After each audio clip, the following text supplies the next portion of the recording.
IIM Amritsar admission policy for MBA program of 2025 to 2027.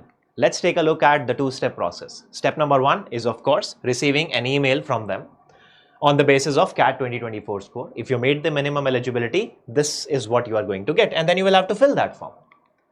Once you fill that form, remember that this is just stage one. Now they are going to add a couple of other things as well to your profile. What those things will be dependent on? The minimum eligibility.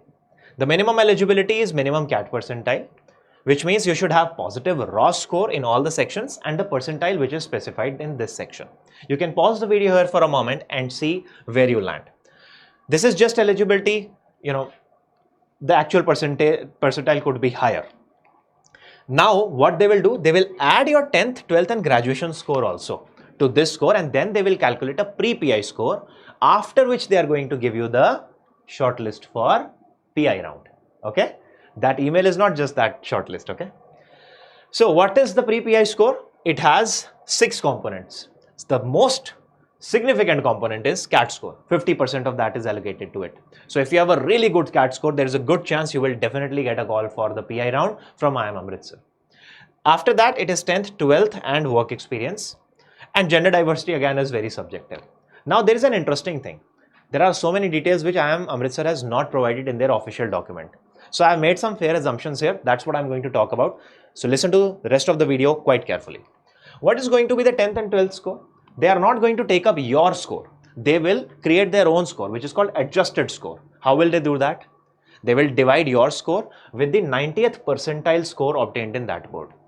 But what data they are going to use? Are they going to use the entire data of the country or the data that they are having and of which year? This year, previous year, whatnot? That is not given. So the one assumption that I have made here is that, let's say they are using the pool of CAT 2023 and CAT 2024 applicants and their 10th class marks. So here is a simple understanding for that. Let's say there are 20 students in that pool and their 10th percentage scores are these. What's the 90th percentile? Which means the score that is coming on the 90th percentile. 95.2. Now, let's say there is a student who has gotten 85% in 10th class. What is the adjusted percentage? 85% divided by the 90th percentile score of their pool, which is 95.2, and the score is 89.29. Let's say there is another student who has gotten 100% score in 10th class. Adjusted percentage will be 100 divided by 90th percentile score, and that is 95.2, and you get 105 as the adjusted one. Now, you have gotten an adjusted score, but what marks they are going to allocate for the adjusted score, that is not mentioned. That is not mentioned. So only thing you can think of here is that, let's say, 3 marks are there, 2 marks are there, whatever is the pool. Higher your score in 10th class, the better is going to be your adjusted score as well. That is what you have to understand. Also, they have not given any information about CA, CS without having a bachelor's degree. So again, we have made an assumption that they are going to take the average of the percentage marks obtained in inter and final examination in these exams in place of their bachelor's degree percentage, right? So if you are in that category, you can just read it and understand. Then pre-PI score will have graduation component. You can pause the video here and check what score will be allocated to you on the basis of the score that you have gotten in graduation.